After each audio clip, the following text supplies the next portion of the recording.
Chapter 28. The ride to Castle Redmont soon settled into a blur of weariness. The two horses maintained the steady lope for which they had been bred. The temptation, of course, was to urge Tug into a wild gallop, with Blaze following behind, but Will knew that such a course would be self-defeating. He was moving at the horse's best speed. As old Bob, the horse trainer, had told him, ranger horses could maintain a canter all day without tiring. It was a different matter for the rider. Added to the physical effort of moving constantly to the rhythm of whichever horse he was riding, the two had distinctly different gaits, due to the difference in size, was the equally debilitating mental strain. What if halt were wrong? What if the Calcaro had suddenly veered to the west and were heading now on a course that would intercept his? What if he made some terrible mistake and failed to reach Redmont in time? That last fear, the fear of self-doubt, was the hardest one of all to deal with. In spite of the hard training he had undergone over the past months, he was still little more than a boy. What was more, he had always had Halt's judgment and experience to rely on in the past. Now he was alone, and he knew how much depended on his ability to carry out the task he had been set. The thoughts, the doubts, the fears crowded his mind, tumbling over each other, jostling for position. The Salmon River came and went beneath the steady rhythm of the horses' hooves.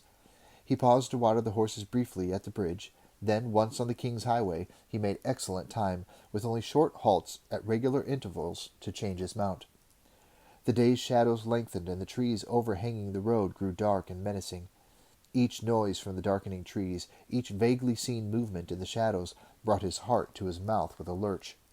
Here an owl hooted and stooped to fasten its claws around an unwary mouse. There a badger prowled, hunting its prey like a gray shadow in the undergrowth of the forest. With each movement and noise, Will's imagination worked overtime.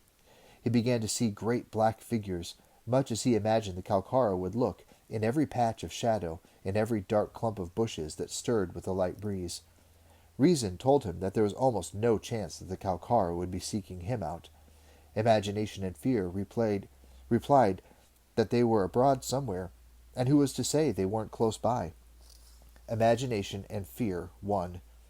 And so the long, fear-filled night passed, until the low light of dawn found a weary figure hunched in the saddle of a sturdy, barrel-chested horse that drove steadily onwards to the northwest.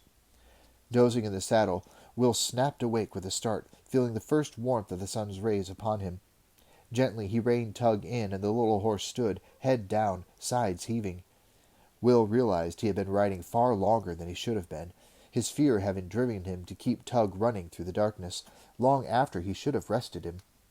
He dismounted stiffly, aching in every joint, and paused to rub the horse's soft nose affectionately. "Sorry, boy," he said. Tug, reacting to the touch and the voice that he knew so well, tossed his head and shook his shaggy mane. If Will had asked it, he would have continued uncomplaining until he dropped. Will looked around. The cheerful light of the early morning had dispelled all the dark fears of the night before. Now he felt slightly foolish as he remembered those moments of choking panic. Stiffly he dismounted, then loosed the girth straps on the saddle. He gave his horse 10 minutes' respite until Tug's breathing seemed to settle and his sides stopped heaving. Then, marveling at the recuperative powers and endurance of the ranger horse breed, he tightened the girths on Blaze's saddle and swung astride the bay, groaning softly as he did so. Ranger horses might recover quickly. Rangers' apprentices took a little longer. It was late morning when Castle Redmont finally came in sight. Will was riding Tug again, the small horse seemingly none the worse for wear for the hard night he put in.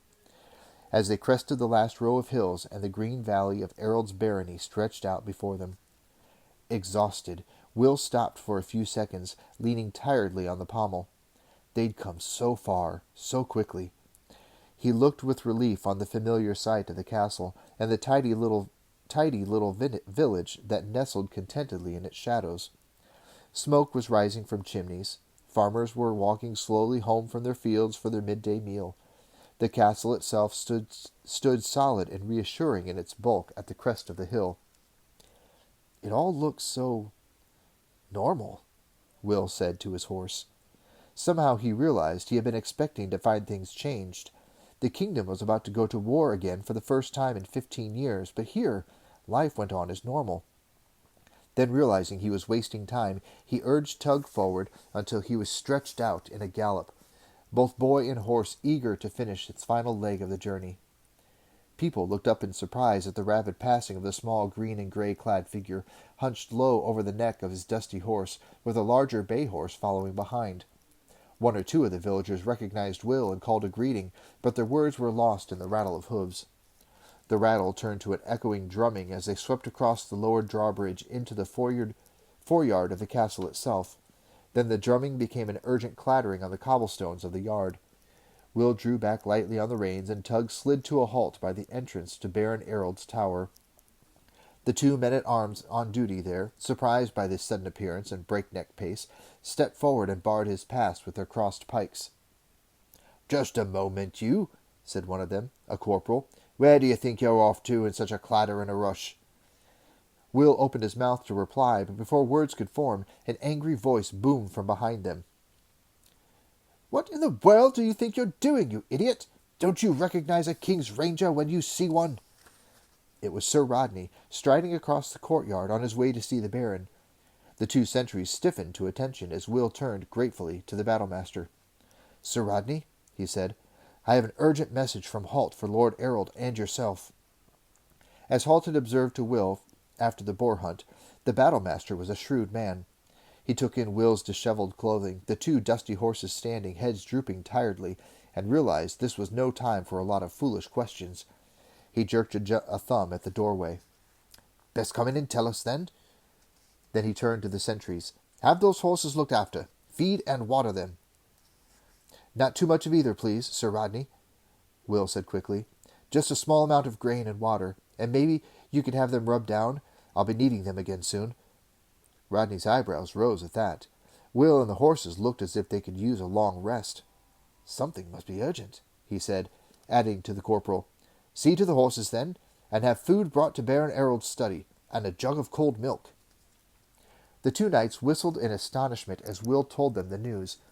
Word had already come that Morgoth was mustering his army, and the Baron had sent out messengers to assemble his own troops, both knights and men-at-arms. But the news of the Calcara was something else entirely.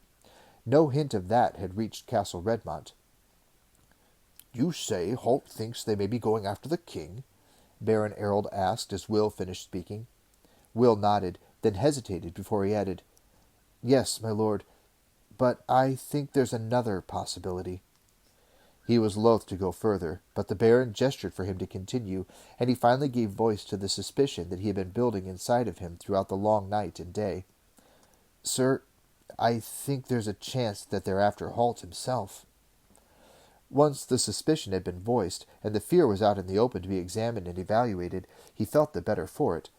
Somewhat to his surprise, Baron Errold didn't dismiss the idea. He stroked his beard thoughtfully as he digested the words. "Go on," he said, wanting to hear Will's reasoning. "It's just that Halt felt Morgoth might be looking for revenge, looking to punish those who fought him last time, and I thought probably Halt did him the most harm of all, didn't he?" "That's true enough," said Rodney. "And I thought maybe the Calcara knew we were following them. The plainsmen had plenty of time to find them and tell them. And maybe they were leading Halt on until they found a place for an ambush. So while he thinks he's hunting them, he's actually the one being hunted." "And the Gorlan ruins would be an ideal place for it," Errold agreed. "In that tumble of rocks, they could be on him before he had a chance to use that longbow of his. Well, Rodney, there's no time to waste. You and I will go. Half armor, I think. We'll move faster that way. Lances, axes, and broadswords. And we'll take 2 horses each. We'll follow Will's example there.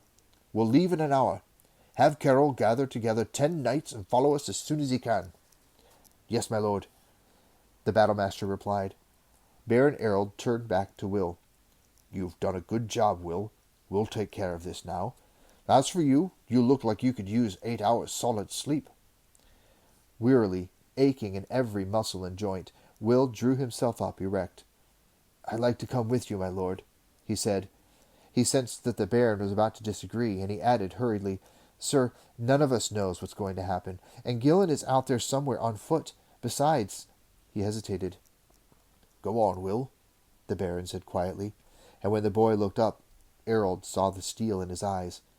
Halt is my master, sir, and he's in danger. My place is with him, Will said. The Baron assessed him shrewdly, then came to a decision. Very well, but at least you can get an hour's rest. There's a cot in the annex over there. He indicated a curtained-off section of the study. Why don't you use it? Yes, sir, said Will gratefully. His eyes felt as if he had sandfuls of sand rubbed into them. He had never been happier to obey an order in his life.